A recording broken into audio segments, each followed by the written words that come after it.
Evangelio de nuestro Señor Jesucristo según San Mateo. Jesús se alejó en una barca a un lugar desierto para estar a solas. Apenas lo supo la gente, dejó las ciudades y lo siguió a pie. Cuando se desembarcó, Jesús vio una gran muchedumbre y, compadeciéndose de ella, sanó a los enfermos. Al atardecer, los discípulos se acercaron y le dijeron: Este es un lugar desierto y ya se hace tarde. Despide a la multitud para que se vaya a las ciudades a comprarse alimentos. Pero Jesús les dijo: No es necesario que se vayan, denles de comer ustedes mismos. Ellos respondieron: Aquí no tenemos más que 5 panes y 2 pescados. Tráiganmelos, les dijo. Y después de ordenar a la multitud que se sentara sobre el pasto, tomó los 5 panes y los 2 pescados, y levantando los ojos al cielo pronunció la bendición, partió los panes, los dio a sus discípulos, y ellos los distribuyeron entre la multitud. Todos comieron hasta saciarse, y con los pedazos que sobraron se llenaron 12 canastas. Los que comieron fueron unos 5.000 hombres, sin contar las mujeres y los niños. Palabra del Señor. Y vemos hoy esta famosa eh, trozo del Evangelio, en donde se multiplican los panes. Pero vemos que tiene unas características muy particulares, por así decir, dentro del texto y más allá del texto. Más allá del texto, es un texto que es nombrado por los 4 evangelistas. No hay otro texto que sea así, ¿no? De hecho, San Juan habla de el pan de vida a partir de acá, o sea, de la Eucaristía. No es un milagro importante e impresionante, pero quizá se podría discutir si eh, no la resurrección de Lázaro no fue más, o un leproso, o caminar sobre las aguas. Es decir, ¿por qué en definitiva lo nombran los 4? No es por lo impresionante, porque podría haber otros milagros más impresionantes. Porque nos habla de la Eucaristía, de algo central que todos los evangelistas querían destacar. Y fíjense que utiliza los mismos gestos que en la última cena. Levanta los ojos, pronuncia la bendición, parte el pan. No habla, fíjense que no habla acerca de cómo se dio, si apareció de golpe, si apareció en los canastos de golpe, esos panes, esos pescados, en las manos de la gente. No. En zonas, si los discípulos lo fueron a llevar, ¿no? Lo que habla que es la fracción del pan, ¿no? Que es como se nombraba la Eucaristía con los primeros discípulos. Y por lo tanto, evidentemente, si nombra todos estos textos, que son los mismos de la última cena, es la Eucaristía, ¿no? Es la presencia del Señor que da su infinito amor en la cruz, nos abarca con su infinito amor, ofrece su vida y reconcilia al hombre con Dios y permanece en nuestros templos. O sea, más allá, viene la Eucaristía y permanece en el templo. Eh, y fíjense que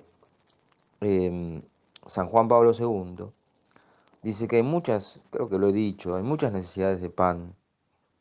Tenemos muchas necesidades de pan, con lo cual abarca necesidades materiales de todo tipo, humanas, los cuales la Iglesia ayuda en la medida que puede, por supuesto. No ayuda en todos sentidos, sino están los estados, las organizaciones, y gracias a Dios está la Iglesia con una acción importante. Pero hay un hambre más profundo, que es saciarse de la presencia de Jesús, del amor infinito de Jesús. Si coméis mi carne y bebéis mi sangre, tendréis vida en vosotros. Si no lo comen, no tendrán vida en nosotros. Y fíjense que sacia, ellos están en el desierto, y sacia en ese desierto, ¿no? Es un símbolo de ese desierto donde podemos tener muchas cosas materiales, muchas cosas materiales, muchas comodidades, pero es un desierto. En el fondo, ese deseo de felicidad, ese deseo de presencia de Dios solamente puede ser saciado por Jesús. Por supuesto con la oración, ¿no? O sea, no se trata de ir a comulgar simplemente, sino con la oración y con nuestro caminar con Jesús. Recuerda Ernst cuando le preguntaban qué es lo que la persona llevaba cuando comulgaba, y llevaba un pedazo de cielo, ¿no? Decía, es nuestra felicidad. De hecho, él, por ejemplo, a veces, si predicaba, se acercaba al Santísimo para sentirse seguro, estaba él ahí, ¿no? Y de ahí, por lo tanto, nos alimentamos, por supuesto, en un marco de oración, de mucha oración, o de una robusta oración, de petición, de rosario, de alabanza. De ahí nos alimentamos de bienes, de gracia, de luz, de fuerza, de amor, de ese mismo amor. Iluminaciones, inspiraciones, motivaciones, caminos que se abren, con la ayuda, por supuesto, del Espíritu Santo, con la ayuda de María. Pero ahí hay un alimento que misteriosamente está trabajando porque es el mismo Jesús, ¿no? Y le dice a los discípulos que les den. Entonces, ellos, él no dijo, siéntense que voy a darles de comer. Y bueno, entonces los discípulos hubieran reaccionado más positivamente, pero él les dice, denles. Tenemos 5 panes y 2 pescados. Y justamente es lo que nos dice a nosotros, denles ustedes de comer. Por supuesto, comer en lo material, con alimentos, con ropa, sea por Cáritas, sea por cualquier medio, ¿no? O individualmente. Pero también implica, denles ustedes de comer cuando están enfermos, cuando están solos, escuchando, acompañando, cuando hay que llevar a Jesús también, ¿eh? No solamente se trata de una ayuda humana, cuando se puede y se lleva a Jesús y su presencia, porque es justamente saciar ese deseo infinito del hombre que solamente puede ser saciado por Dios. No es solamente un hecho como una ONG, ¿no? Que es lo que el Papa recalcó al principio de su papado, ¿no? Es decir, no, si no está Jesús, no, ¿no? Y entonces justamente con estos 5 panes y 2 pescados, que y simboliza nuestra inteligencia, nuestra voluntad, ¿no? En realidad nosotros, ¿cómo podríamos por nosotros mismos encontrar esos caminos, tener esa fuerza, tener esa constancia, tener esa luz, llegar al otro fundamentalmente en cuanto, más que nada en cuanto a la mayor necesidad, tener a Jesús, evangelizar, convertir, con todo lo otro, por supuesto, ¿no? Si tiene hambre, primero le doy de comer y luego le hablo de Jesús, ¿eh? O tiene alguna necesidad. Y justamente ese es a veces el camino, ¿no?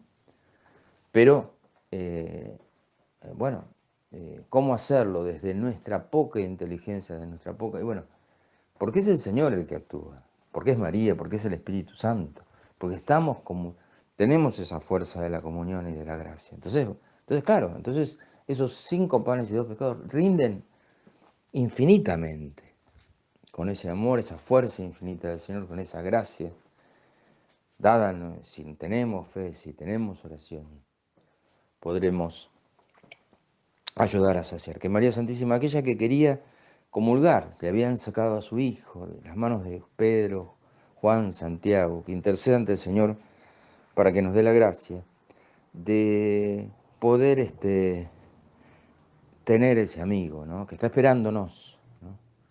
Esperando para comulgar, esperando para rezar frente a él, ¿no? Hoy que no lo tenemos, hablamos en estas situaciones de ir a abrazar al amigo, después de, bueno, también encontrarme con Jesús. Tendríamos que meditar en esta ausencia, ¿no? Y también a partir de esto, llevar a los otros, con nuestros 5 panes y 2 pescados, ¿no? Con nuestra inteligencia, nuestra voluntad, pero potenciados. ¿Por qué confiados? Porque estamos potenciados por la Eucaristía, por la oración, por el Espíritu Santo, por la ayuda de María. Con esto podremos ayudar en cualquiera de los sentidos, pero llevar la mayor ayuda, que puede saberla quien la recibe, necesitarla quien la recibe, o no saberlo. En el fondo, en lo profundo de las almas, más allá de la ayuda que le podemos dar, es la presencia de Jesús. Y también llevamos somos mensajeros de esa presencia de Jesús para los demás. Y les doy la bendición a ustedes y sus familias en el nombre del Padre, del Hijo y del Espíritu Santo. Amén.